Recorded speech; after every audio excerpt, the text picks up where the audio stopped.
Acá en Google simplemente googleé Organic Reactions Chart. Al margen de química, siempre yo recomiendo que practiquen el inglés, porque en inglés aparece más información y mejor en general para la vida profesional. Esto significa cuadro de reacciones orgánicas, sí, pueden ver que hay un montón. Este primero para mí es bueno, vean los demás. Ninguno es abarcativo del 100% de las cosas. Este es bastante completo, si bien no tiene el 100% tampoco. A ver si acá se ve un poco más grande. Ahí estamos. Y pueden ver todos los diferentes grupos funcionales, ¿sí? que algunos que ya estuvieron viendo, ¿sí? Alcanos, aloalcanos, alquenos, los alquinos, no sé si están. Y hoy vamos a arrancar con los oxigenados, ¿sí? Es decir, los grupos que tienen el átomo de oxígeno dentro de su compuesto. Pueden ver que de entre todos estos compuestos salen y entran flechas. Las flechas indican reacciones mediante la cual de un compuesto puedo obtener el siguiente. En este cuadro en particular, cerca de las flechas tienen las condiciones, ¿sí? Los otros reactivos y las condiciones, o sea, los catalizadores, que también son cosas que tienen que conocer, además de los mecanismos, para poder obtener del uno al otro. Y ya con este cuadro ya pueden encontrarse que tienen una ardua tarea por delante. Es un libro grande, con lo cual sepan que esto va a exigir que se sienten y que lean, ¿sí? Que practiquen ejercicios varias veces. Los ejercicios son principalmente de índole teórico, es decir, de saber cómo son estas reacciones, cómo ocurren, cuáles son las particularidades, cuáles son las excepciones, cuáles son las reglas, etc.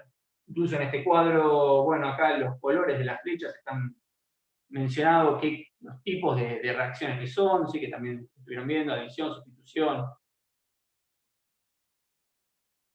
Hoy que vamos a ver a grandes rasgos, y tratando de apurar un poco alcoholes, aldehídos, cetonas, ácidos carboxílicos, éteres y todos compuestos oxigenados, epóxidos.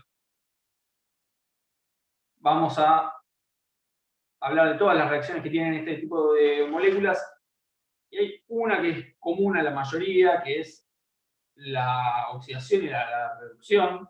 Así que voy a arrancar, si quieren, ordenando este cuadro de otra forma en la hoja.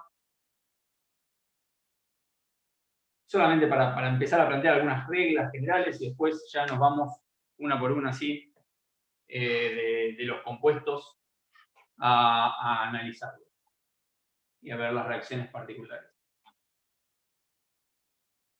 Ahora apago con la cámara. Vamos a fijar el celular. Esta es la parte 2. Muy bien.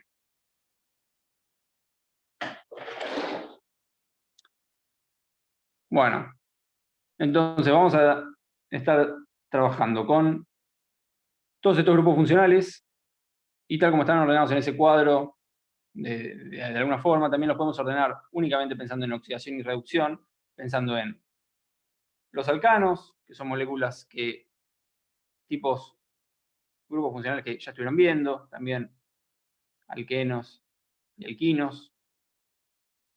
Hoy vamos a ver alcoholes, ¿sí?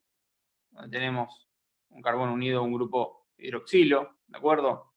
También la química del carbonilo, ¿sí? Este carbono unido con un doble enlace, un oxígeno, a diferencia del alcohol, que es un simple enlace, se le llama carbonilo, en moléculas que se llaman cetonas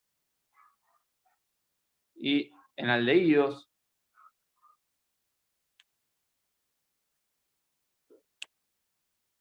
También vamos a ver ácidos carboxílicos, ¿sí?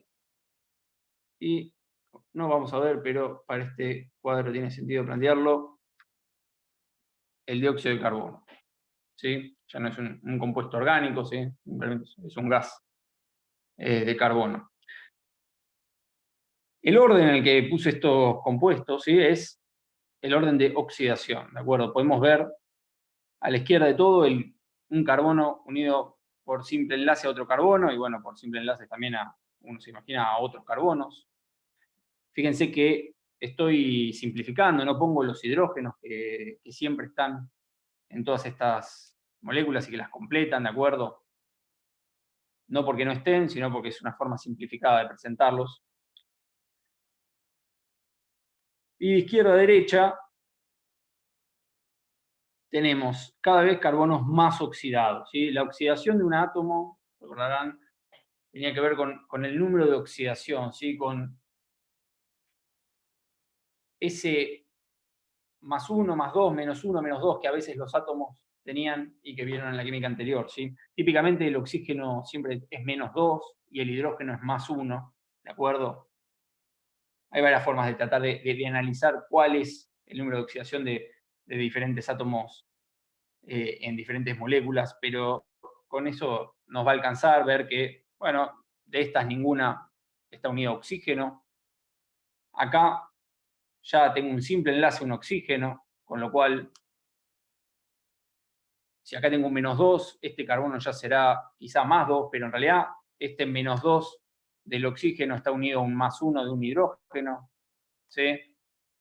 O sea que neto este carbono está unido a algo que es menos 1, o sea que esto será más 1, quizás, ¿sí? Ahora ya cuando tengo un doble enlace directo, este menos 2, este será más 2, entonces ya puedo ver que el carbono está más oxidado que en el alcohol.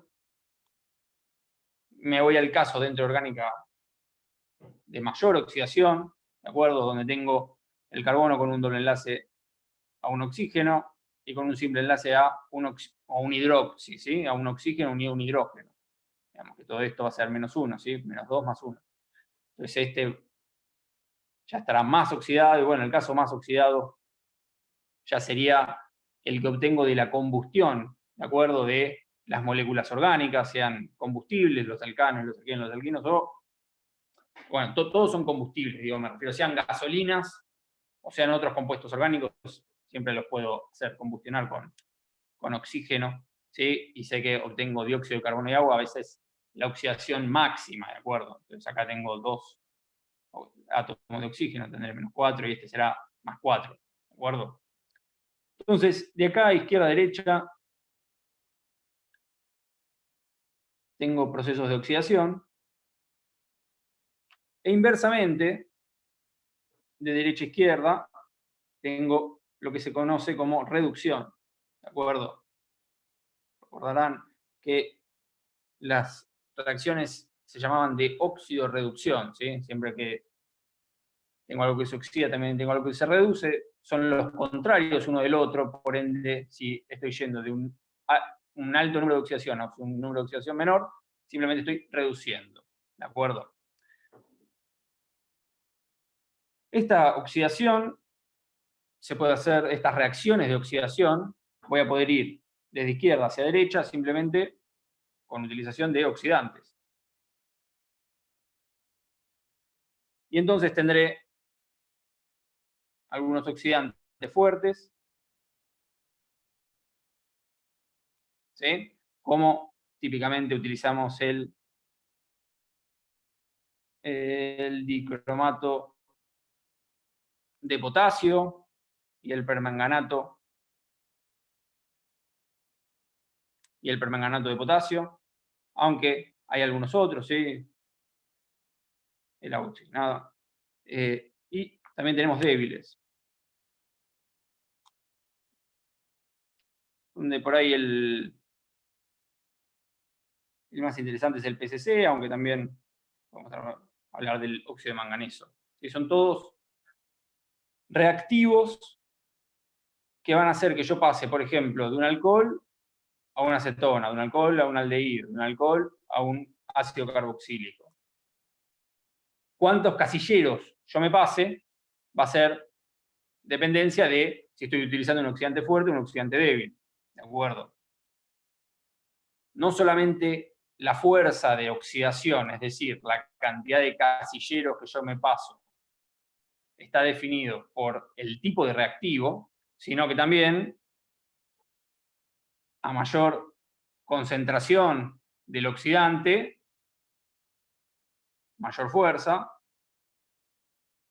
y a mayor temperatura de la reacción en general, o sea, a la que pongo la reacción, también mayor fuerza.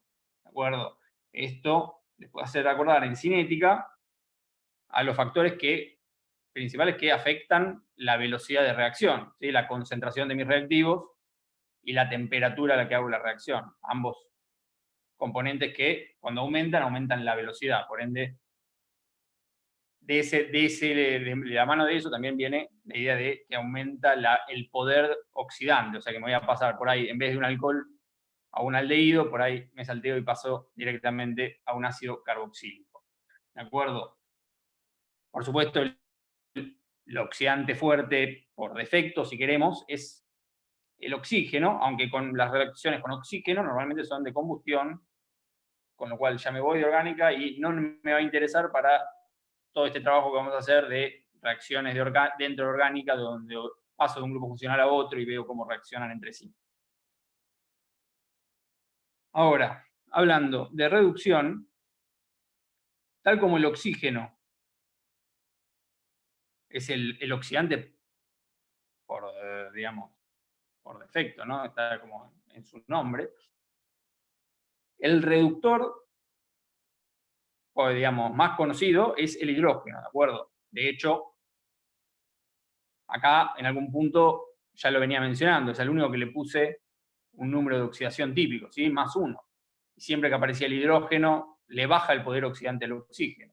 Y fíjense que en los alquenos, alquinos y alcanos no tengo oxígeno y tengo todo hidrógeno. ¿De acuerdo? O sea que acá no es reducción, es reductores. Sí, pero no.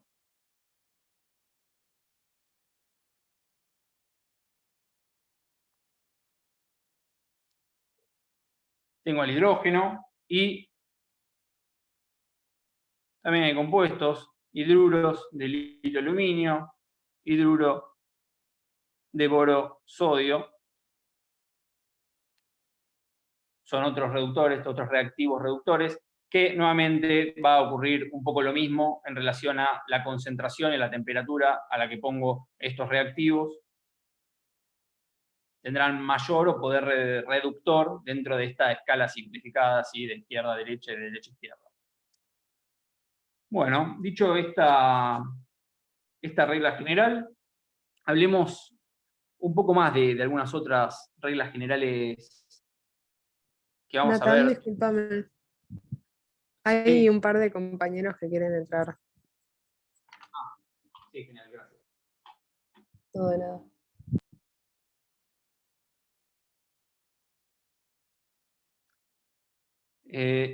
Hablemos rápidamente de algunas otras reglas generales que van a aplicar, bueno, no solo a los compuestos oxigenados, sino a todos, ¿sí? Y que también es algo que siempre algo se suele tomar, que refiere a cómo la estructura de la molécula, ¿sí? Afecta las propiedades físicas de la sustancia en general, ¿de acuerdo? Entonces, ¿qué propiedades físicas vamos a estar viendo? Por ejemplo,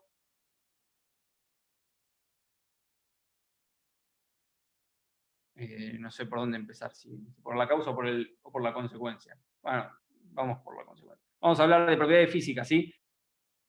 La densidad de la sustancia, la presión de vapor de la sustancia, ¿sí? La temperatura de ebullición normal de la sustancia, la temperatura de fusión normal, ¿de acuerdo? Vamos a hablar de solubilidad, ¿de acuerdo?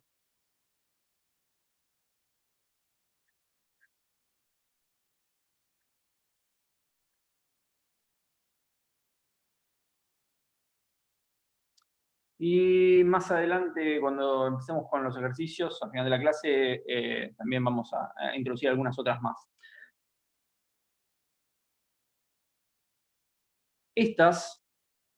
Todas las propiedades físicas tienen mucho que ver con la estructura de la molécula. O sea, si me voy a la sustancia, a su estado más básico, que es la molécula, la forma de esa molécula me va a dar mucha idea de por qué la sustancia, la macrosustancia, se comporta como se comporta, ¿de acuerdo? En particular, todas estas aumentan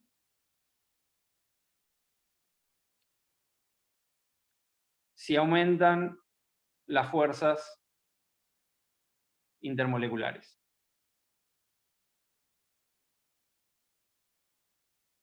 ¿Sí? Entonces vamos a ver algunos ejercicios donde comparamos sustancias, comparamos la estructura de sustancias y tratamos de predecir cuál tiene mayor densidad.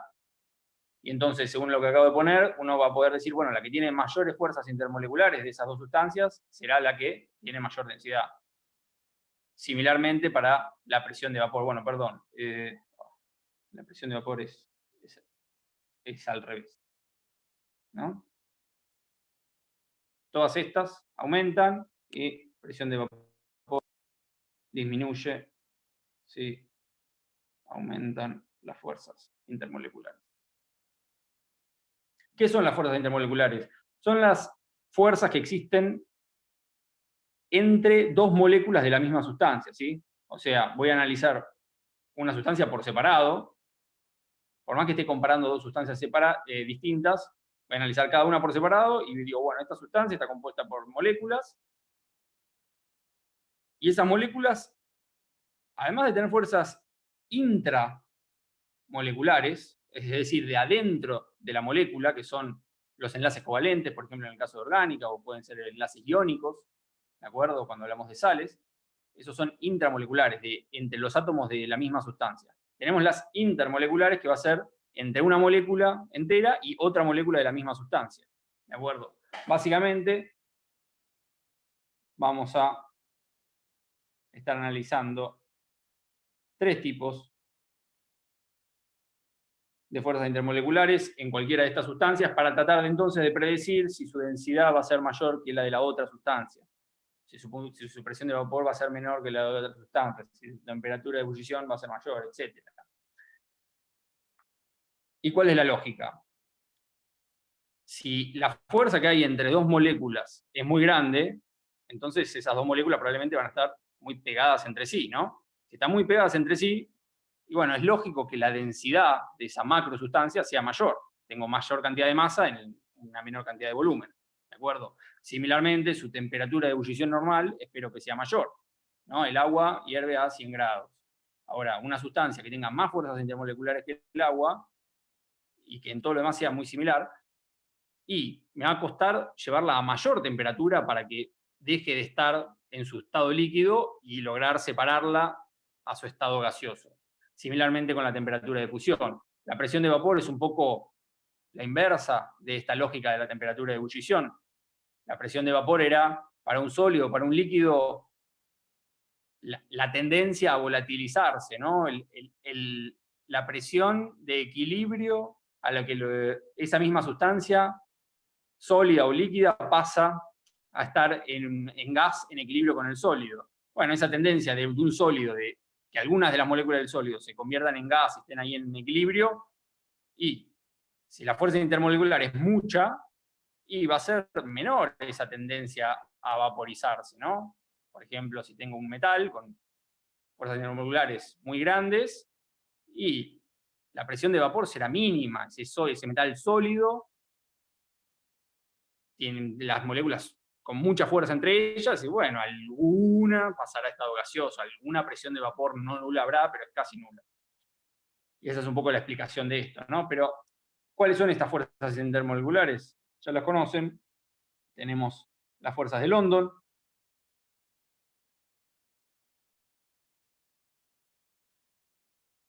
también conocidas como de Van der Waals.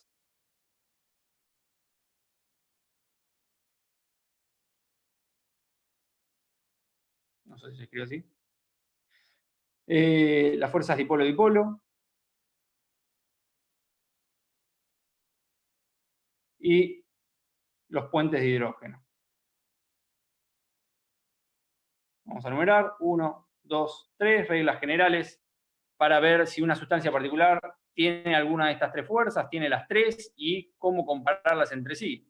Las fuerzas de London son las fuerzas de una sustancia debido a las interacciones electromagnéticas de la nube electrónica que rodea a todos los átomos de la sustancia, ¿sí? Entonces, por ejemplo, yo tengo imaginémonos, un propano, ¿sí? Cada uno de estos átomos sabemos que tiene una nube electrónica y, en general, la molécula total, podemos imaginar entonces que tendrá una nube electrónica de los electrones que están en cada uno de esos átomos. Si se acerca a otra molécula de su misma sustancia, si estamos intermoleculares, o sea, de la misma,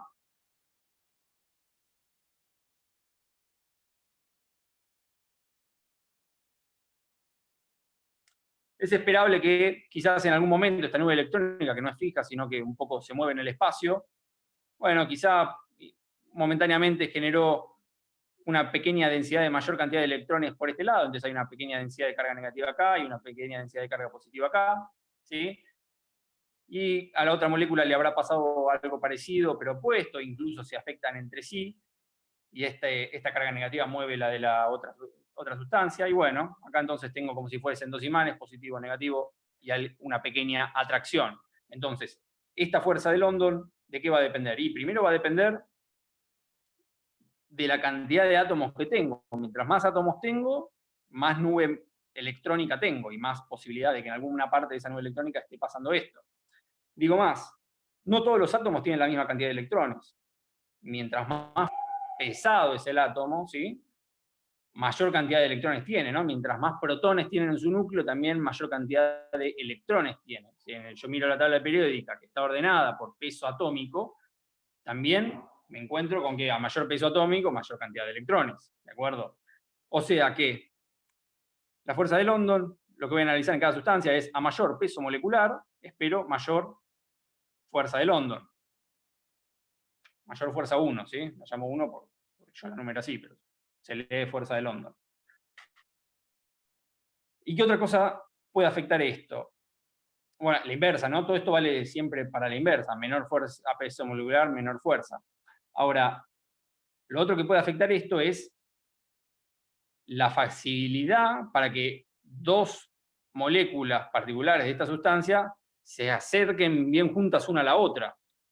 Entonces, si yo comparo en vez del propano, continuémoslo, y digamos que es un pentano, ¿sí? Le agrego dos carbonos más. Esta sustancia, que es un pentano, la comparo, por ejemplo, con un metilbutano, ¿sí? El metilbutano, butano son 4, metil es un sustituyente, ¿sí? Fíjense, estas dos sustancias tienen la misma son isómeros, ¿sí? Tienen la misma cantidad de átomos, o sea que tienen exactamente el mismo peso molecular. Sin embargo, a esta otra sustancia, que es otra sustancia, pues piensa que sea un isómero, le cuesta más acercarse con otro metilbutano, ¿sí? Simplemente por un factor geométrico, ¿no? Donde mientras más ramificada está la molécula, ¿sí? A esto llamamos ramificaciones, ¿sí? Cuando se abre en alguna línea que no sea recta, y en realidad estas en el espacio no son rectas.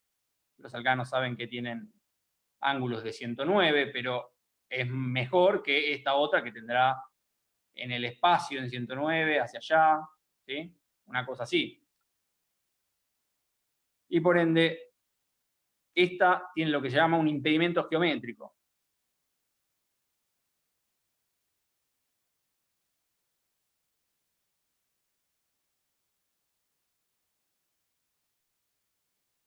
O impedimento estérico, ¿sí? También aparece principalmente con este nombre, estérico, pero es la misma idea que un impedimento geométrico. A mayor impedimento geométrico o impedimento estérico, menor fuerza de London, ¿sí? Esos son los dos factores que voy a analizar. Vamos con las fuerzas de dipolo-dipolo, ¿sí? Los átomos de una molécula, además, tienen diferente posibilidad de atraer a los electrones uno que el otro. Por ejemplo, yo tengo un clorometano, ¿sí? Este átomo, el carbono, está compartiendo acá un par de electrones, un par de electrones con el hidrógeno, ¿sí? Acá con otro hidrógeno, acá con otro hidrógeno, acá con un cloro, ¿de acuerdo? Ahora, este par de electrones que comparte, yo analizo cada enlace por separado, no necesariamente está perfectamente distribuido así en el medio como lo dibujo, ¿sí? De hecho, según qué tan electronegativo es el átomo, va a estar más cerca, este par de electrones que yo tengo acá, va a estar más cerca de un átomo o del otro, según cuál sea el más electronegativo.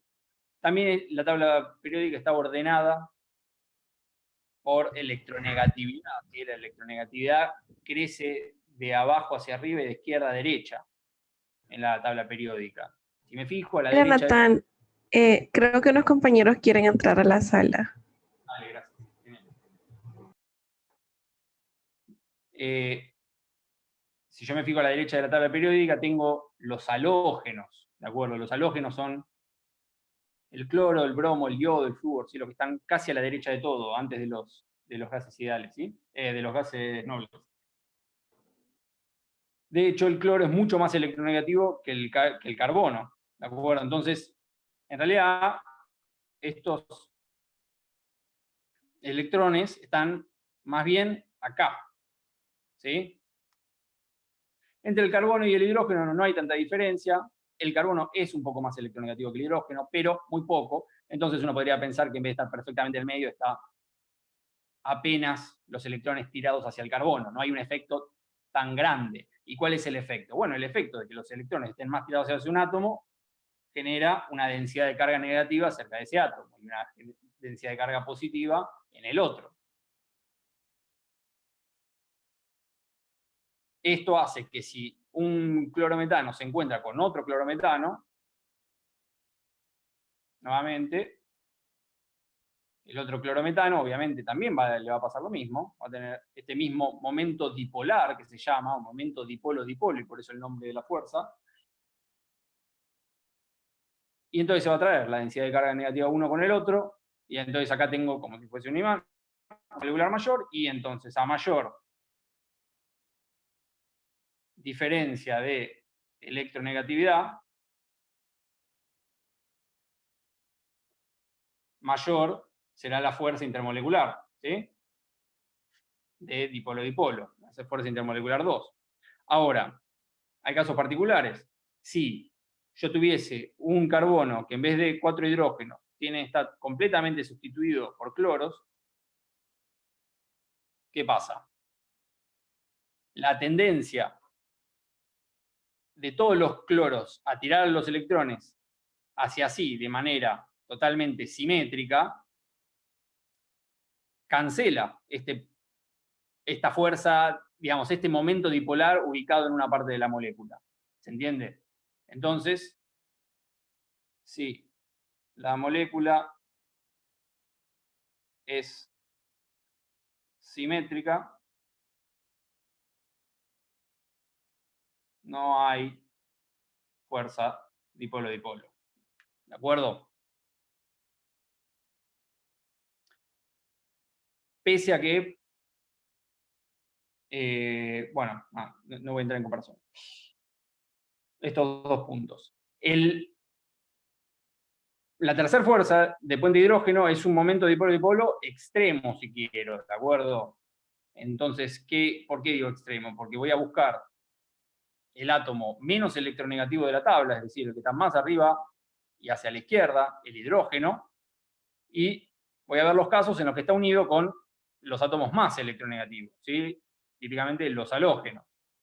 Entonces tengo el hidrógeno flúor, el hidrógeno oxígeno, perdón, no los halógenos, los que están más arriba a la derecha, el hidrógeno oxígeno y el hidrógeno nitrógeno, ¿sí? En todos estos casos, los átomos están totalmente hacia el átomo, los electrones están totalmente hacia el átomo más electronegativo, entonces acá genera una densidad de carga negativa muy fuerte, acá una densidad de carga positiva muy fuerte, y por ende, los alcoholes, por ejemplo, acá tengo un etanol, van a tener acá una densidad de carga negativa muy grande, una densidad de carga positiva muy grande al lado, y por ende, una excelente posibilidad de tener fuerzas intermoleculares entre sí, ¿de acuerdo? Fíjense que hay muchas formas de representar las moléculas inorgánicas. Yo acá, por ejemplo, pongo carbono e hidrógeno 2. Esto en realidad está representando un carbono unido hacia arriba y hacia abajo con un hidrógeno, ¿sí? No es que es un carbono unido a un hidrógeno 2, ¿de acuerdo?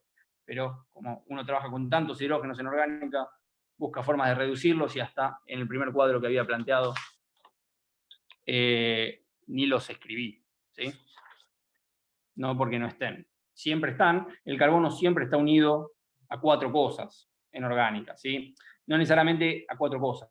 Está compartiendo 4 enlaces. Si tiene un doble enlace con algo, eso ya cuenta como 2. ¿De acuerdo? Si tiene un triple, cuenta como 3. Pero si sumo todos los enlaces del carbono, siempre tiene que sumar 4. O sea que si yo acá, por ejemplo, no escribí los hidrógenos de este carbono, no es porque no estén, es porque se da por sentado, que sí o sí, si no, esto no es una molécula estable que exista. Tiene que haber para ahí 2 átomos de hidrógeno, y para acá quizás otro, o quizás el resto de una cadena hidrocarbonada. ¿De acuerdo? Disculpe, profesor. Están esperando Sí. entrar. Bien. Quiero admitir. Seguimos. Acá, esto acá los ordené como están en la tabla, ¿sí? De izquierda a derecha. O sea que acá, en este sentido, sube más fuerza de puente de hidrógeno. ¿De acuerdo? Este puente de hidrógeno es más fuerte que este y este es más fuerte que este. A su vez, a mayor cantidad de puentes de hidrógeno en una misma molécula, mayor es la fuerza atractoria entre las moléculas. Mayor es la fuerza 3.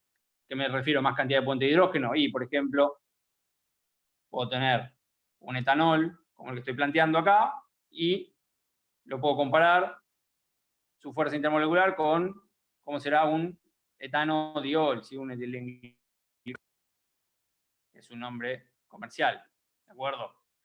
Y acá tengo 2 puentes de hidrógeno, entonces a 2 moléculas que son muy parecidas, pero una tiene 2 puentes de hidrógeno y uno solo, espero que esta tenga mayor fuerza intermolecular y por ende mayor densidad, mayor temperatura de ebullición, menor presión de vapor. ¿Entiende? Siguiendo con este ultra rápido resumen que les va a servir para hacer los primeros ejercicios de la guía, del 1 al 8, esos no creo que los haga, los pueden probar. Seguimos con la propiedad física de solubilidad.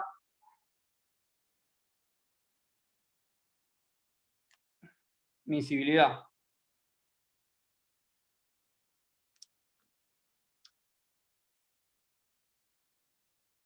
¿A qué me refiero con solubilidad y miscibilidad? Bueno, que una sustancia se pueda disolver en otra y viceversa, que se puedan mezclar entre sí. ¿Todas las sustancias se pueden mezclar entre sí? No, el agua y el aceite no se mezclan entre sí, ¿no? Yo puedo agitar mucho agua y aceite que rápidamente se separan, ¿de acuerdo? ¿Por qué? Porque no hay afinidad entre las moléculas de esa sustancia. ¿Cuándo hay afinidad? Y cuando son más parecidas las moléculas. O sea que hay una regla mnemotécnica que es lo semejante disuelve a lo semejante.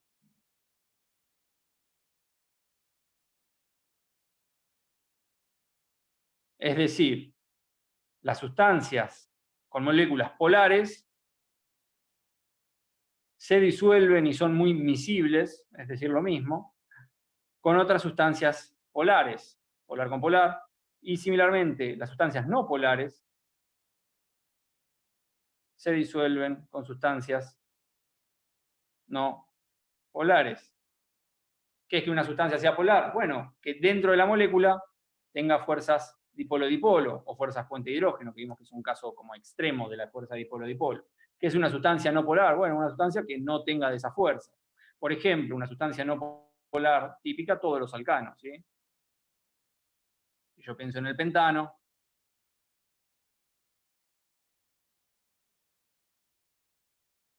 alguien me podría decir, bueno, pero no es perfectamente, este carbono, por ejemplo, no es perfectamente simétrico, porque no es que tiene para los 4 lados lo mismo, y el hidrógeno no tiene la misma electronegatividad que el carbono, pero bueno, ese momento dipolar es muy, muy, muy, muy pequeño, ¿de acuerdo? Los alcanos son típicamente no polares.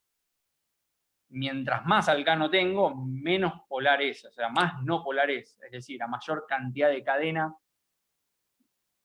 mayor será la no polaridad de esa sustancia. Y de hecho puedo tener sustancias que no las pueda clasificar fácilmente de una forma o de otra. Por ejemplo, si yo tengo una sustancia con, acá tengo un carbono, 12 más de esto, ¿sí? Otra forma de escribir más abreviado sustancias orgánicas. Y al final terminaba siendo un alcohol, uno podría decir, bueno, acá esta punta, acá tenés un momento dipolar, o sea que es una sustancia polar. Pero bueno, más o menos. En una punta es polar y todo el resto es no polar, ¿de acuerdo? También puedo tener diferentes partes de la sustancia y eso me afectará qué tanto se disuelve esta sustancia en otra sustancia polar o en otra sustancia no polar, ¿de acuerdo?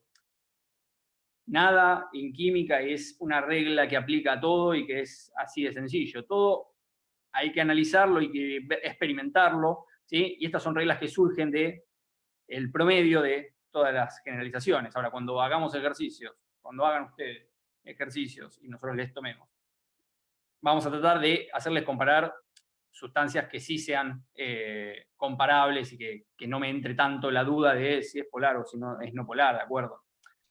¿Natán? Pero entonces hay... Una pregunta. Dijiste que cuanto más larga era la cadena, más no polar era, ¿no? O al revés. Exacto, exacto.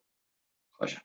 Alcanos, Gracias. alquinos son típicamente no polares, entonces acá tengo una sustancia con 13, una cadena de 13 carbonos y en la punta una parte que es polar. Bueno, esa sustancia no puedo asegurar, ok, esta es polar, se disuelve en agua seguro.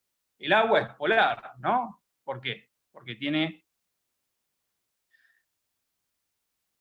un doble puente de hidrógeno, ¿sí? Superpolar el agua. Entonces por ahí no se disuelve en agua, o quizás sí, hay que ver en particular, la vara no va a estar perfectamente ubicada con una regla en cuál es el límite, ¿de acuerdo? Pero vamos a comparar sustancias que sean comparables, como yo comparé acá, cuando comparé para fuerzas de London, comparé pentano y metilbutano, ¿sí? ¿Por qué son comparables? Porque son isómeros. Entonces, no me entra la duda, por ejemplo, de qué pasa con el peso molecular. ¿De acuerdo? Solamente tuve que comparar un efecto, que era el impedimento geométrico, el impedimento estérico. Ahora, si me toca comparar una sustancia que por ahí la 1 tiene menos impedimento geométrico, genial, tendrá entonces más fuerza. Pero la 2 tiene mayor peso molecular. Tiene más impedimento geométrico, pero mayor peso molecular. Y es un efecto que me tira para el otro lado. Entonces me va a entrar en la duda. Lo importante es que yo pueda explicar, si me llega a tocar un ejercicio así, que pueda explicar los dos efectos y pueda explicar que uno tira para un lado y el otro tira para el otro. No estoy seguro cuál gana, ¿sí? Pero lo importante es mostrar que yo conozco cómo la estructura de las moléculas afecta las propiedades físicas, ¿sí? En definitiva, voy a terminar respondiendo cuál tiene más densidad o cuál tiene menor punto de vaporización. ¿De acuerdo? Presión de vaporización. Bueno, con eso terminamos con las propiedades físicas y las reglas así generales. Quizá más adelante agarramos alguna otra, ¿sí? Vamos entonces ahora sí a hablar de cosas particulares, ¿sí? Vamos a hablar de alcoholes y sus reacciones particulares. Los alcoholes, ya los di un poco por sentado, ¿no? Son sustancias donde tengo un carbono unido a un hidroxilo, ¿de acuerdo? Y me falta un hidrógeno más para completar los 4 enlaces del carbono. R implica una cadena hidrocarbonada genérica, ¿sí? Sabemos cómo lo nombramos, se nombran con terminación ol. Entonces, si la cadena que está unida al hidroxilo es un metano, será un metanol. Si es un propano, será un propanol. Y así, ¿de acuerdo? Vamos a ir viendo varios en la práctica. Si tienen dudas de nomenclatura, pueden ir consultando. Conocemos los usos de los alcoholes, ¿no? En las bebidas, en la fermentación en general, en un montón de procesos químicos, ¿de acuerdo? Además, para sanitizar, bueno, ahora con el COVID, ¿no? Estamos todos con alcohol cerca. Recuerden no tirarlo en el asado, ¿sí? Que Estebanés se hizo pelota, muy volátil el alcohol. Combustiona rápidamente. ¿Y cuáles son los métodos de obtención de alcoholes? ¿Sí? Antes de método de obtención, alcoholes vamos a tener entonces de esta forma, ¿sí? Y también hay otra forma, que la cadena que está unida al hidroxilo, en particular es un tipo de cadena particular, que se llama anillo aromático, ¿sí? En la primera parte de la materia, en algún ejercicio hablamos del benceno y sus características químicas y su resonancia. Es uno de los compuestos que vamos a ver en esta clase, ¿sí? Y vamos también a como analizar las reacciones del alcohol, vamos a analizar las reacciones de los compuestos aromáticos. En particular, cuando esta cadena está unida a un grupo hidroxilo, ¿sí? Entonces es un alcohol y se le llama fenol. Sí, simplemente para presentarla dentro del paraguas de lo que son los alcoholes y ser ordenado en ese sentido. ¿Sí? A ver, banquen que tengo algo en el chat. La gente que quería entrar, no, el chat no lo veo de la misma forma que no veo los chicos que quieren entrar, ¿no? Sigo. Y hablemos entonces ahora sí de reacciones típicas de alcoholes. Muchas ya las vieron, ¿por qué? Porque estuvieron viendo alquenos y estuvieron viendo alquinos, y algunas reacciones de alquenos y de alquinos me dan alcoholes. No importa, las vamos a repetir. ¿Por qué? Porque hay que aprendérselas, ¿sí? Entonces, pero ahora las vamos a pensar no desde la óptica de una reacción de un alqueno o de un alquino, sino de un método de obtención del alcohol. Y entonces remito de nuevo al gráfico que mostré al principio de la clase, ¿sí? Donde tengo todos los grupos funcionales y las diferentes flechas que los conectan entre sí. Entonces, la reacción de un grupo funcional que me da otro es el método de obtención de ese grupo funcional y una reacción típica de la otra. ¿De acuerdo? Entonces, método de obtención. Supongo que estuvieron viendo al alcano. Vamos a empezar con hidratación de alquenos, ¿sí? Esta ya la vieron seguro, hidratación.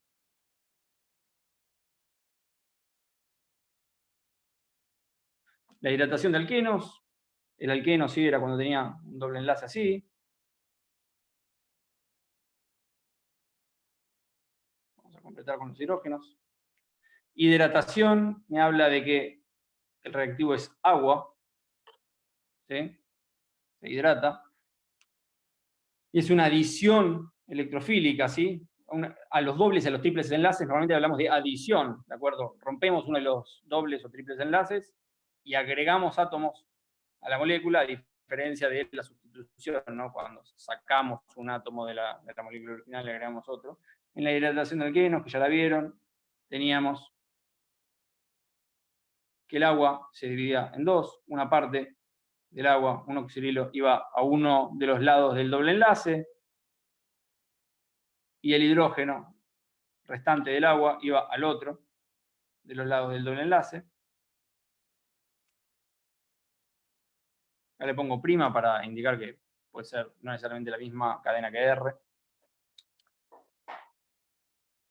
Entonces la hidratación de alquenos me hace obtener alcoholes, ¿sí? Acá, recuerden, estaba la regla de Markovnikov que me indica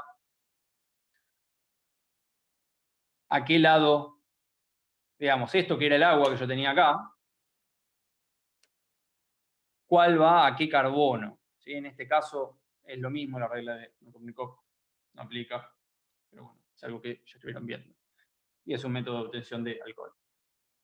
Aparte de alcanos, supongo que estuvieron viendo haloalcanos o halogenuros de alquilo, ¿sí?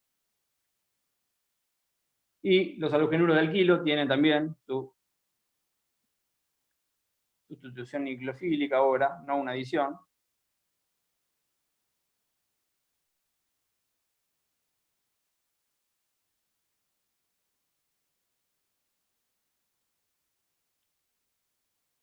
¿Qué es halogenuro de alquilo? ¿Por qué este nombre? Bueno, halogenuro refiere a que hay un halógeno, es decir, cloro, flúor, bromo, yodo. Y alquilo, bueno, alquil refiere a las cadenas de alcanos, ¿de acuerdo? Entonces, cuando hablo de halogenuro de al punto de esa cadena, está sustituido uno de sus hidrógenos, en vez de un hidrógeno, tiene un halógeno, un cloro, un flúor, un bromo, ¿se entiende? Y entonces, por ejemplo, podemos tener un cloroetano, ¿sí? Halogenuro de alquilo, ¿sí? Y si lo atacamos con una base fuerte, ¿sí? Esta base fuerte, ¿por qué fuerte? Y porque tiene acá este grupo hidroxilo que tiene un par de electrones sin enlazar ahí, que es fuertemente nucleófilo, ¿de acuerdo? De hecho, habíamos visto cuando lo vimos como base que esto se separa fácilmente y esto me queda algo que busca a lo que unirse. Esta sustitución nucleofílica justamente de alguna forma me va a sacar el cloro de acá y va a poner este nucleófilo en su lugar, por eso sustitución, y obtendré entonces un alcohol más, bueno, lo que me queda, cloruro de sodio, ¿no? Que en realidad si esto está en agua, estarán separados en sus iones, pero lo podemos dejar expresado así. Y nuevamente otro método entonces de obtención de alcoholes, en este caso obtuve un etanol, ¿sí? De etano, terminación ol, etanol. Otro también lo mencionamos al principio de la clase, cuando hicimos el cuadrito de todas las posibilidades de oxidación y todas las posibilidades de reducción. Una de las casillas del cuadrito eran los alcoholes. O sea que yo puedo obtener alcoholes a través de reducir las cosas que estaban a la derecha, ¿no? Reducción de aldehídos o cetonas. Esta es una reacción que todavía no vimos, que vamos a ver también más adelante, pero básicamente, por ejemplo, yo puedo tener una acetona, cualquiera, simple. Las acetonas, dijimos que los aldehídos y las cetonas tenían el grupo carbonilo, este es el grupo carbonilo, únicamente, es el único grupo funcional que tienen. La acetona lo tiene en un carbono que no es primario, es decir, que no es ninguno de los carbonos de la punta, si se quiere, o sea que es uno de los carbonos del medio, y eso es lo que diferencia los aldehídos de la acetona. ¿Sí? O visto desde otro ángulo, podemos ver que este carbono no está unido a ningún hidrógeno, está unido acá a este carbono, y nuevamente no se confundan por la forma de anotar, esto en realidad, si lo escribo bien, tiene esta estructura. Y acá sí se evidencia cuál es la estructura y que este carbono está unido a un carbono y con doble enlace un oxígeno, sumando sus 4 enlaces, no está unido a ningún hidrógeno y por ende es una acetona. Otra forma de diferenciar cetonas de aldehídos. Y con alguno de los métodos de reducción que vimos, podría ser hidrógeno catalizado con níquel, o podría ser, por ejemplo, utilizando el reductor hidruro de litio-aluminio. ¿Sí? Hay algún otro reductor más moderno, con nombre comercial SMEA, que también hoy en día se utiliza más, antes no lo mencioné. Y me voy de la casilla de aldehídos entonces a la casilla de alcoholes y simplemente obtendré la misma sustancia, solo que ahora reducida. ¿Sí?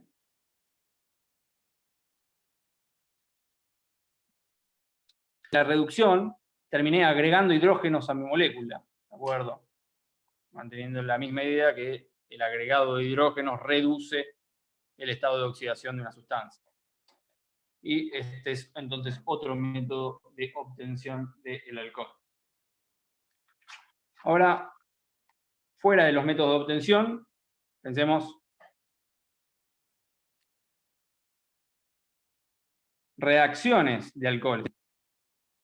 Reacciones donde el alcohol no es un producto. ¿Sí? Si es un producto, sería el método de obtención. Si es un reactivo, será una reacción típica de las sustancias alcohólicas. ¿De acuerdo? Bueno,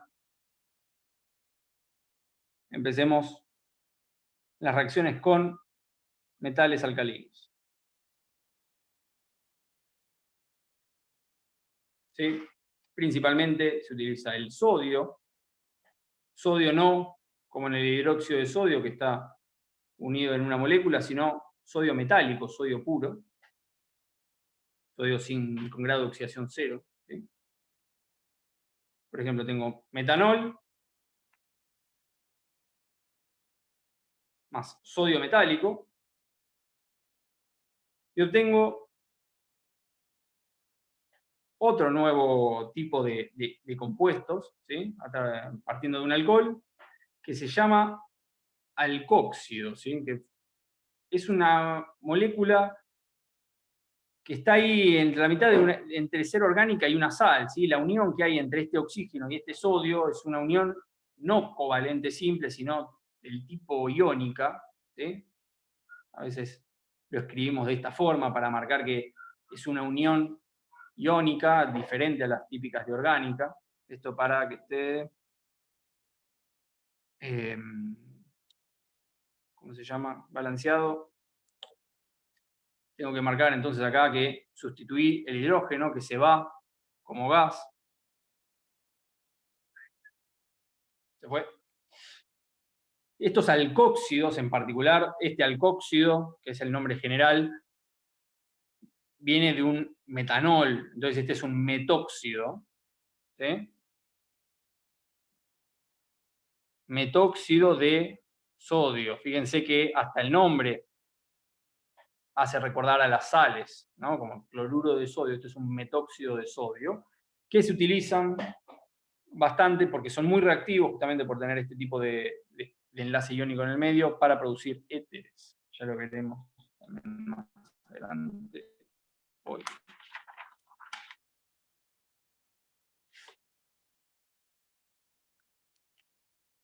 La siguiente reacción, probablemente sí la vieron, como método de obtención de alquenos. ¿De acuerdo? Vamos a repetirlo. La deshidratación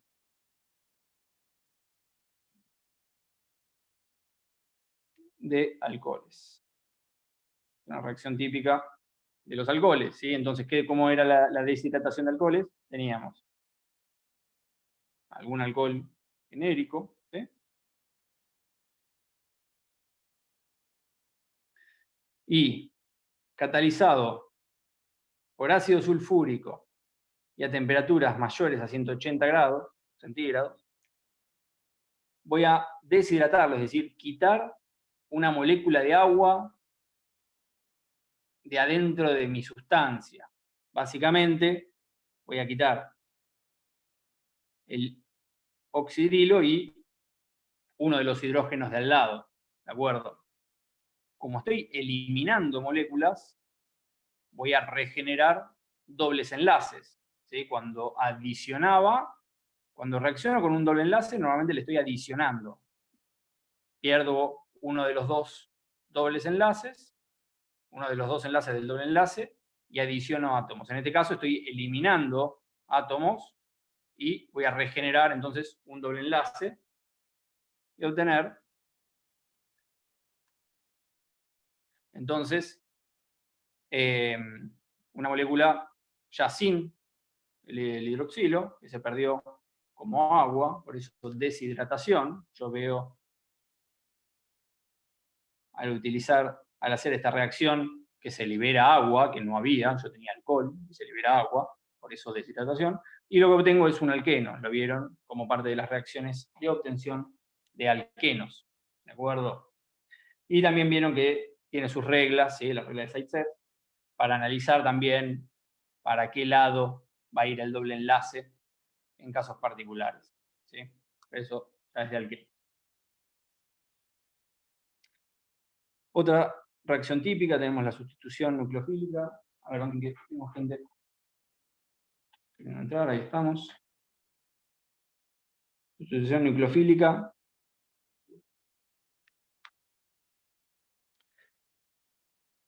Que vamos a tener principalmente para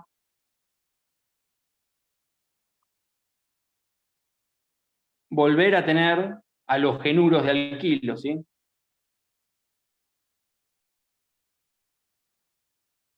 Vendría a ser un poco como la reacción contraria a la que vimos antes. Entonces tengo algún alcohol con alguna cadena particular. Lo voy a atacar con un halogenuro ácido, ¿sí? Un ácido clorhídrico, un ácido fluorhídrico, un ácido iodídrico, bromídrico, ¿se entiende? Y simplemente sustituyo un nucleófilo por el otro, ¿de acuerdo? Para obtener entonces mi halogenuro y agua. Otras típicas de laboratorio, en realidad, sustituciones, es por ejemplo la del alcohol con cloruro de tionilo,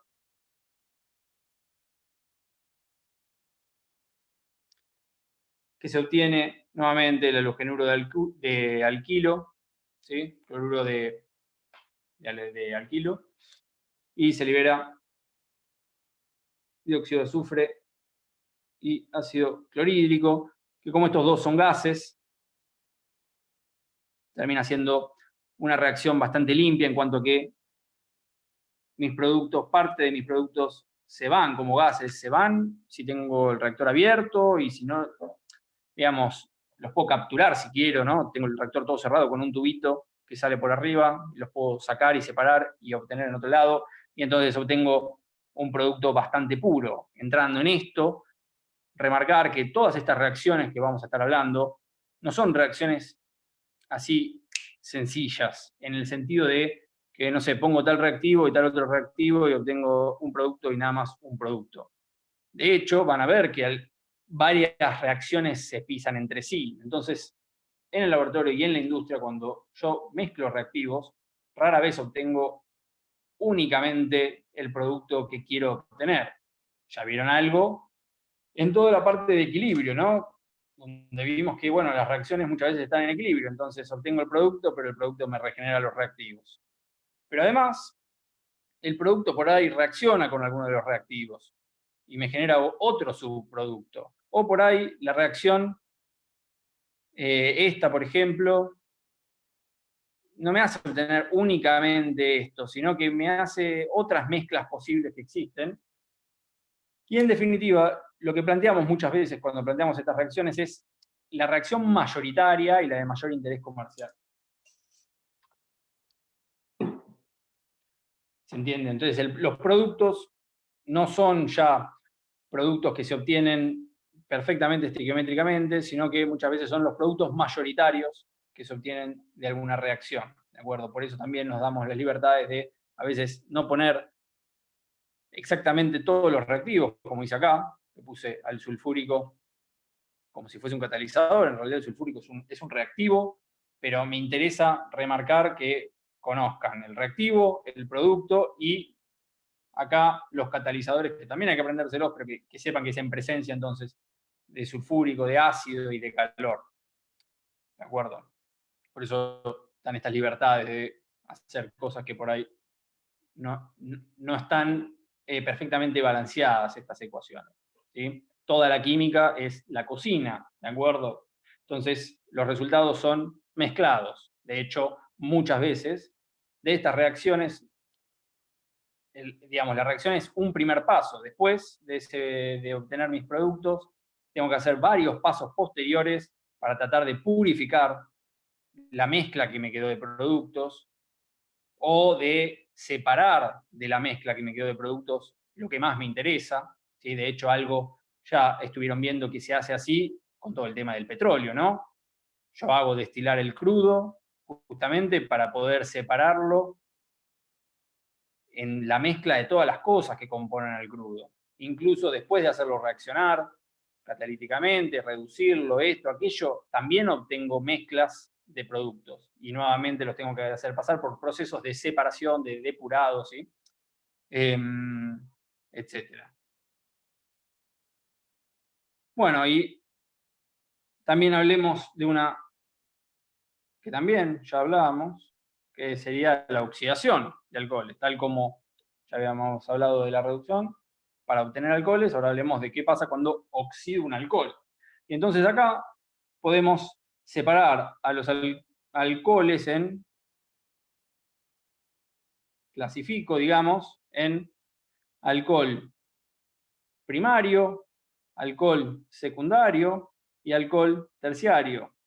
¿Qué es un alcohol primario, secundario, terciario? Bueno, cuando el grupo de hidroxilo está unido a un carbono primario,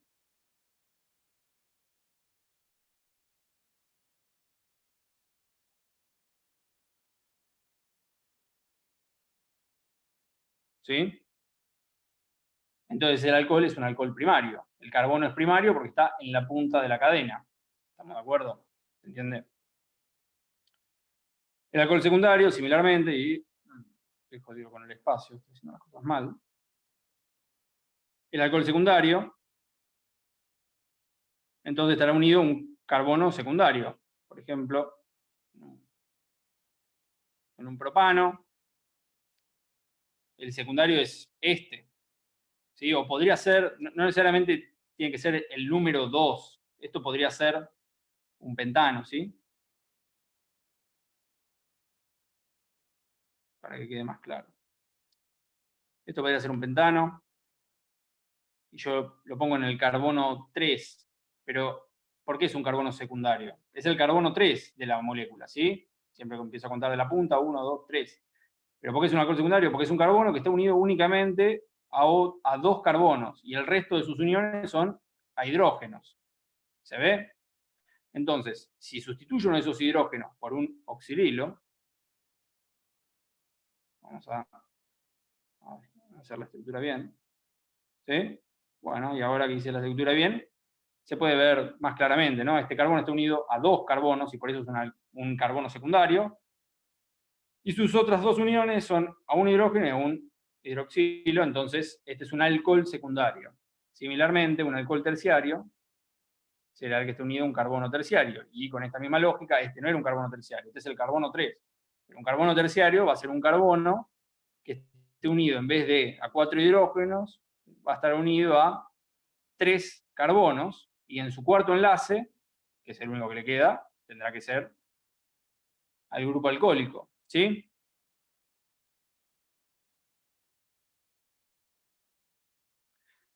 Y entonces, acá tengo el grupo hidroxilo unido a un carbono que es terciario. ¿Se entendió? Entonces, ¿cuál es la diferencia entre primario, secundario y terciario? Esta diferencia no solo va a servir para alcoholes, también lo vamos a ver, o quizá de hecho ya lo vieron cuando vieron la regla de Markovnikov, para el concepto de carbocationes, ¿sí? ¿Qué era un carbocatión? Recordemos que cualquiera de estas reacciones que uno plantea son las reacciones netas y principales y mayoritarias, pero que además ya sabemos que ocurren a través de un mecanismo de reacción, no ocurren de forma neta, directa, sino que ocurren a través de una serie de pasos. ¿De acuerdo? En esa serie de pasos aparecen algunos intermediarios de reacción, ¿sí? Sustancias que no son ni producto ni reactivo, aparecen en un paso y desaparecen en el siguiente. Típicamente, cuando acá, por ejemplo, yo hablo de, en este caso que lo tengo acá a mano, ¿no? De que se pierde un hidrógeno y se pierde un hidroxilo, bueno, por ahí eso pasa en pasos, ¿sí? Primero se pierde el hidroxilo, y entonces, ¿qué me queda? Ahí me va a quedar un carbono rengo, ¿se entiende? Acá ya estaba rengo porque no le dibujé todos los hidrógenos, pero en el paso intermedio, que perdí acá, la especie intermedia que me queda cuando no tengo esto es un carbono rengo, ¿se ve? Ese carbono rengo tiene una carga porque se perdió un átomo y hay que ver qué pasó en este enlace con los electrones, ¿sí? Si se fueron con este o se quedaron acá. Depende de si se fueron o se quedaron, me quedará un carbono con carga positiva o un carbono con carga negativa. Esos, si es positivo, es lo que llamamos carbocationes, ¿sí? Si es negativo, carboaniones. Y también aplican estas reglas de primario, secundario y terciario de cómo los nombramos, ¿no? Entre paréntesis acá, para mencionarlo, por ejemplo, si va a ser un carbono primario, el que quede como intermediario en un paso de mi reacción, esto será un carbocatión primario. ¿Se entiende? Si el carbocatión, o sea, la carga positiva me quedó en el intermediario, en un carbono del medio, será un carbocatión secundario, y así.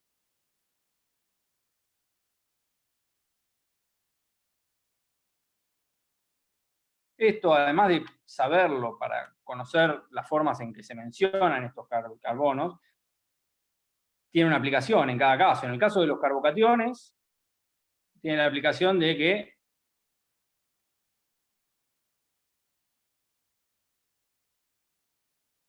estos intermediarios, si los comparo entre sí, y acá cierro este gigante paréntesis del tema anterior, es decir, del tema de alcanos, alquenos y alquinos, tenía mayor estabilidad.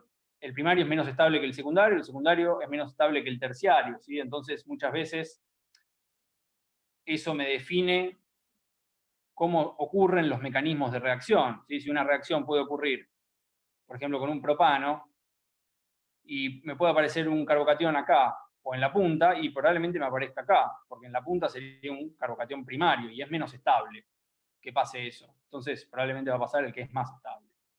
¿De acuerdo? Y para eso también me servía entonces conocer este orden. Para el caso de los alcoholes también me sirve. ¿Por qué? Porque si yo intento oxidar, y ahora no va a tener que ver con la estabilidad, sino simplemente con una situación de disponibilidad de electrones, ¿no? El carbono se une a 4 enlaces, ¿no? Entonces, un alcohol primario, vamos a repetir el mismo, si yo lo intento oxidar, y podemos ponerlo así genérico, o de oxidante, pero también podríamos mencionar particularmente algún oxidante, ¿sí? Bueno, saltaré una casilla hacia la derecha, ¿no? ¿Qué era más oxidado que un alcohol? Sin problema, un aldehído, ¿sí? Aldehído en particular en este caso porque el carbono era el carbono 1, ¿sí? Y acá, mira. Probablemente, entre paréntesis, en mi reactor que tengo alcohol y oxidante, en un instante obtengo aldehído, pero sigo teniendo oxidante. Entonces, por ahí me pase más casillas, sobre todo si pongo un oxidante fuerte, ¿de acuerdo? A alta temperatura y concentrado. Entonces, probablemente, como esto ocurre muy rápidamente, del aldehído no llegue a ver demasiado y puede haber directamente un carbono más oxidado, ¿sí? Un ácido carboxílico. Vamos a ver un poco más adelante. Muy bien. Y voy a volver sobre esto, pero por ahora quedémonos simplemente con el primer paso. Un alcohol secundario, en cambio,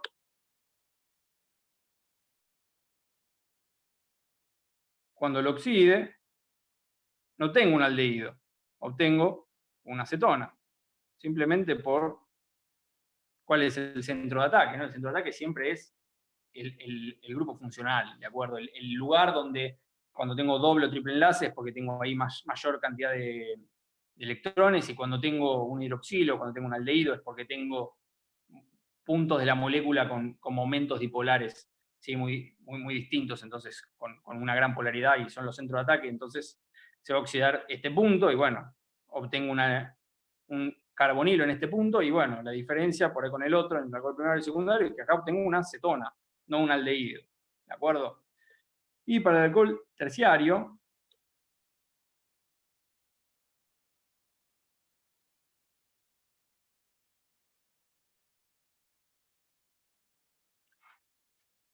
fíjense que lo que decía antes, ¿no? Disponibilidad electrónica. El carbono está unido a 4 electrones.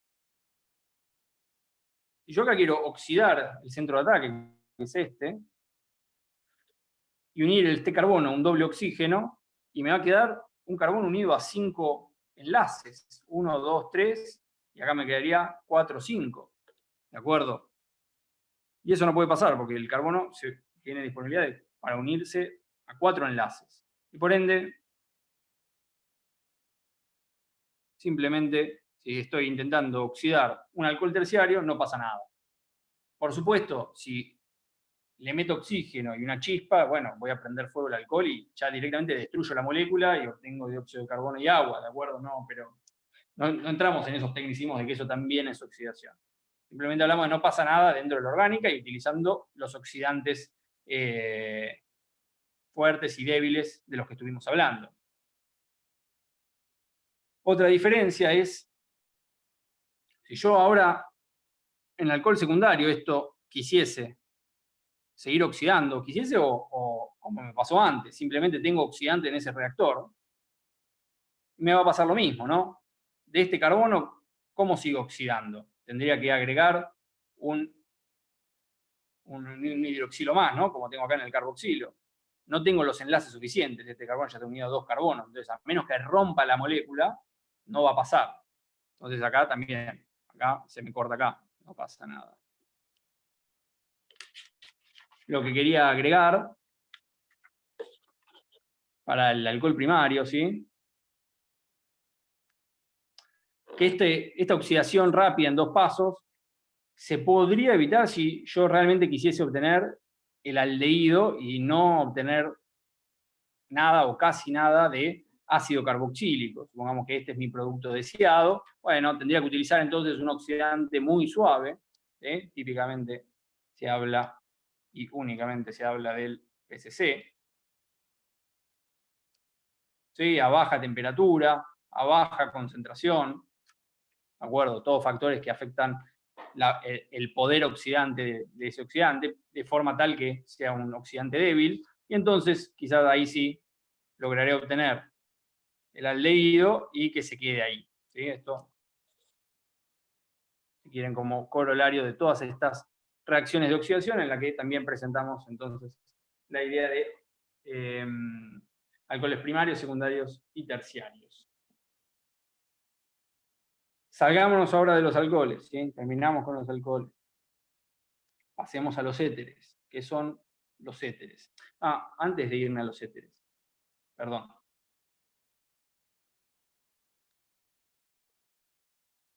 Para analizar las propiedades físicas de un alcohol, ¿sí? Bastan las reglas que hablamos al principio de la clase. Entonces agarramos un alcohol cualquiera y podemos observar que siempre tienen puente de hidrógeno, ¿no? El grupo funcional forma un puente de hidrógeno. Por ende, van a tener fuerza de puente de hidrógeno. Si comparo un etanol con un etano, seguro que tiene más fuerzas intermoleculares el etanol. El etano no tiene puente de hidrógeno, y el etanol sí. ¿De acuerdo? Además de que tenga un poco más de peso molecular. ¿De acuerdo? Pero bueno, son parecidas en ese sentido. No tiene tanta diferencia de peso molecular. Por supuesto, si en vez de un etanol tengo un etanodiol, o sea, con 2 sustituyentes de hidroxi, ¿sí? Tendrá, que de hecho es el ejemplo que di cuando le probé de físicas, tendrá todavía más fuerza. ¿De acuerdo?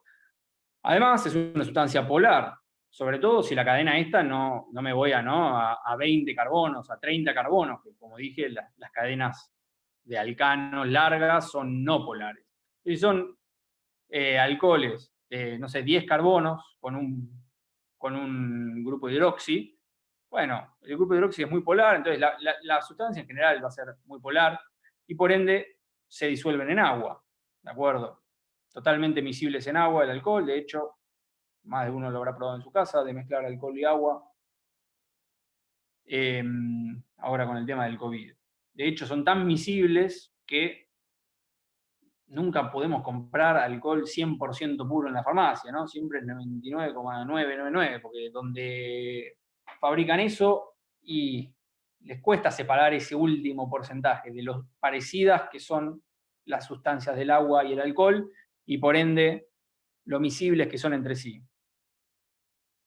Por supuesto, va a depender también de qué alcohol esté hablando, ¿no? Los que son difíciles de separar, estamos hablando de alcoholes de bajo peso molecular, ¿no? El etanol, el metanol. Ahora sí, entrando en éteres. Los éteres son sustancias con el siguiente grupo funcional. Es alguna cadena unida a un oxígeno, que está unido a su vez a otra cadena. Que no necesariamente puede ser la misma o no. ¿De acuerdo? Primera diferencia principal, no tienen puente de hidrógeno. ¿De acuerdo? O sea, en principio no tienen puente de hidrógeno. Si esta cadena de acá tiene algún puente de hidrógeno metido adentro, bueno, lo tendrá, pero no por su característica de éter, ¿de acuerdo? Su grupo funcional de éter. No hay puente de hidrógeno, sí hay una cierta electronegatividad, porque el oxígeno es más electronegativo que el carbono, ¿no? que viene acá, en la cadena, pero no muy grande. Típicamente menos densos que el agua, ¿sí? Que tiene 2 puentes de hidrógeno. O sea, estos, al no tener puente de hidrógeno, tienen menos densidad, tienen mayor presión de vapor, menos fuerzas intermoleculares, digamos. Esa mayor presión de vapor incluso me habla de su nombre. Éter refiere a algo que se volatiliza, ¿no? Está en el éter, algo medio gaseoso. Y sí, los éteres son típicamente sustancias volátiles, ¿sí? O gases o líquidos que rápidamente se volatilizan. ¿De acuerdo?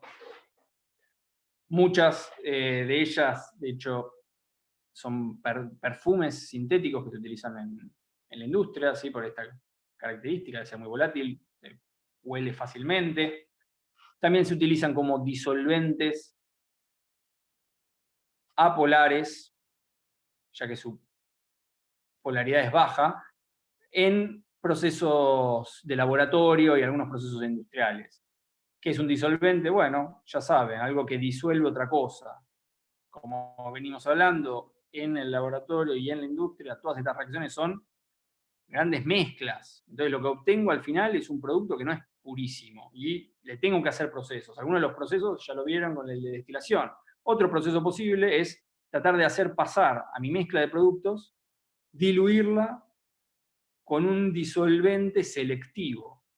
¿De acuerdo? Ya estuvimos viendo que la solubilidad no es todo se disuelve con todo, sino que lo polar se disuelve con lo polar y lo no polar con lo no polar. Y en general hay sustancias más afines a disolverse en otras. ¿Sí? No va a ser una regla tan tajante, pero se entiende que hay un espectro de sustancias que se disuelven más en otras. Entonces quizá yo encuentro un disolvente, y típicamente se utiliza mucho el éter, que pongo en mi mezcla final de productos y logro extraer de esa mezcla lo que me interesa extraer. El líquido que pongo, que es el éter, disuelve alguno de los productos que es el que me interesa, y yo después el líquido lo saco mecánicamente, de forma fácil. Pongo un filtro y hago que el sólido se quede arriba del filtro y el líquido baja. El líquido baja no solamente el líquido que es el éter, sino con lo que tiene disuelto el éter, ¿sí? Y ahí ya lo logré separar. Después, bueno, tendré que ver cómo separo ahora el éter de lo que tiene disuelto adentro. Pero eso no es tan difícil, ¿no? Porque por destilación logramos separar los disolventes de los solutos. Bueno, son algunos de los usos típicos. Pese a ser no polar, si estamos hablando de un éter de bajísimo peso molecular, ¿sí? Como el metiléter, ¿sí? Igual logran disolverse en agua. ¿Ven? Hablando de esto un poco de que no son reglas tajantes, el tema de polar con polar y no polar con no polar, y que es más un espectro en cuanto que, bueno, si tengo poca parte de mi éter que es no polar, porque esta cadena, las dos cadenas son realmente cortas, y bueno, la pequeña polaridad que hay, gracias al oxígeno, la unión oxígeno-carbono, bueno, es suficiente para que, que se pueda disolver los de bajo peso molecular en agua. ¿Cómo obtengo éteres? Bueno, alguno lo hablé por arriba, ¿sí? Como... Ah, no, este no lo mencioné, me parece.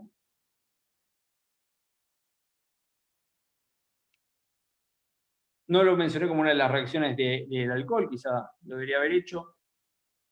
Recuerdan que hablamos que el etanol se podía deshidratar, ¿no? Yo tenía, por ejemplo, un etanol, y habíamos dicho que con ácido sulfúrico y a 180 grados lo deshidrato, ¿sí? Y obtengo alqueno, ¿sí? Nada que ver con el éter. Ahora, si esta reacción, en vez de hacerla a 180 grados, la hago a una temperatura menor, también en presencia de sulfúrico, digamos entre 130 grados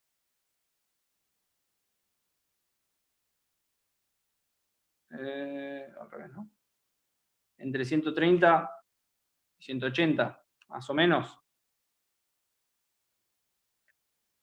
Lo que logro es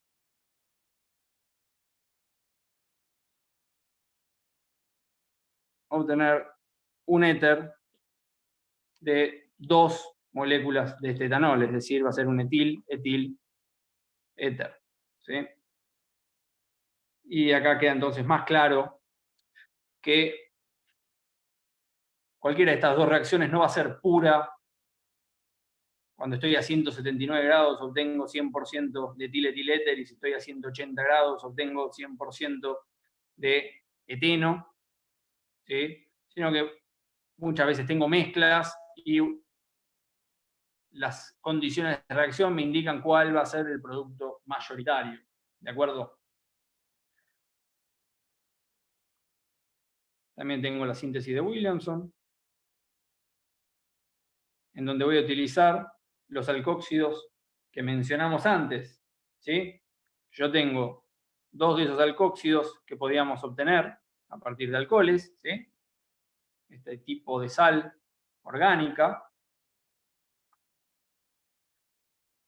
Y lo sumo a algún halogenuro de alquilo, lo que voy a obtener, le pongo R' porque el halogenuro puede ser otra cadena, lo que voy a obtener es justamente un éter de esta pinta más la sal. Nuevamente, estamos en agua, será separada en suigiones la sal. Y esta es otra forma entonces de obtener a los éteres. Y también otra que ya vieron como reacciones de alquenos.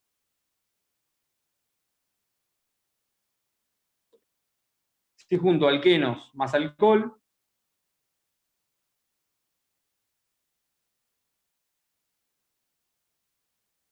obtendré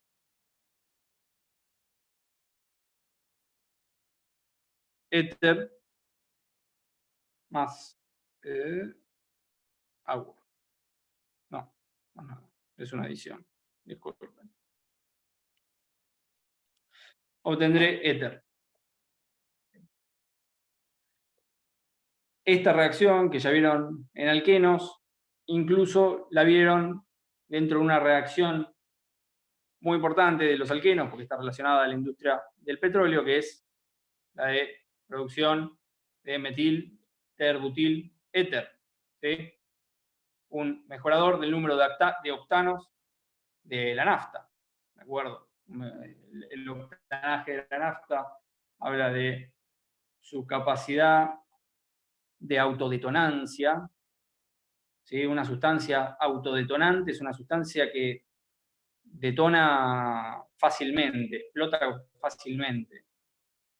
No es lo que yo quiero cuando tengo una nafta, porque yo quiero que explote, pero quiero que explote no fácilmente, quiero que explote cuando yo quiero que explote cuando la bujía del motor le tire una chispa, y no antes y no después, porque si explota antes o después, me empieza a descuajeringar un poco el motor, ¿de acuerdo? Entonces, a mayor octanaje, menor autodetonancia, y mejor la calidad de la nafta y mejor andar del motor.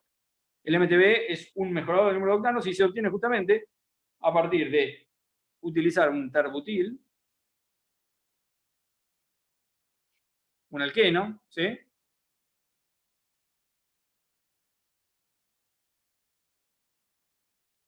Con metanol, obtengo el éter metil terbutil éter. ¿Sí? Fíjense que esta estructura se llama terbutil, es un nombre medio propio, ¿no? No sigue una nomenclatura yupa. Estoy quedando sin hojas. No.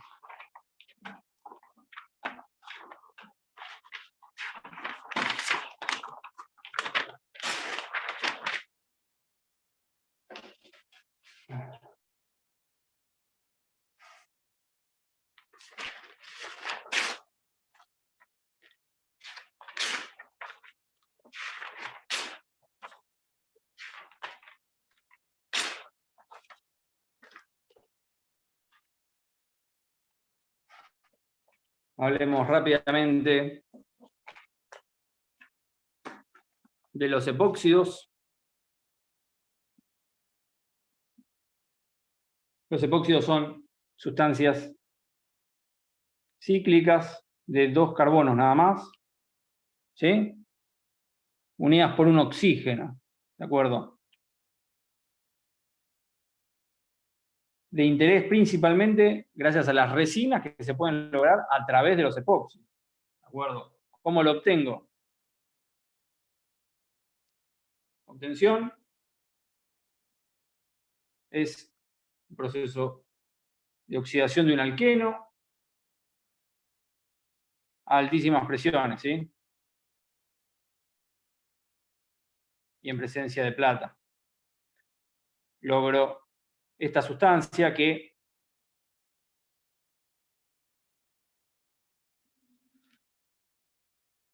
no sé si estuvieron hablando de la hibridación del carbono, ¿no? Pero todo esto que yo menciono sobre que el carbono se une a 4 enlaces cuando está con el simple, ¿no? Uno lo podría dibujar en el espacio como una pirámide, ¿se entiende? Donde cada uno de estos átomos es una de las puntas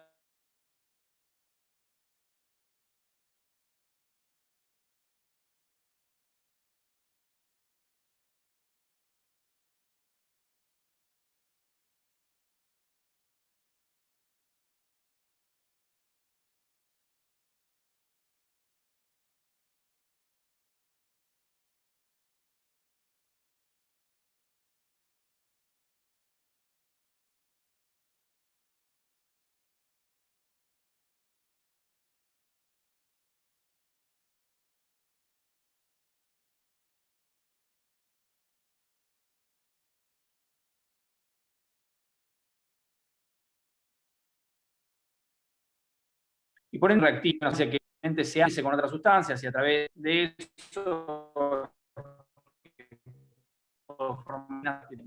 sonarán, como plástico, de miniatura.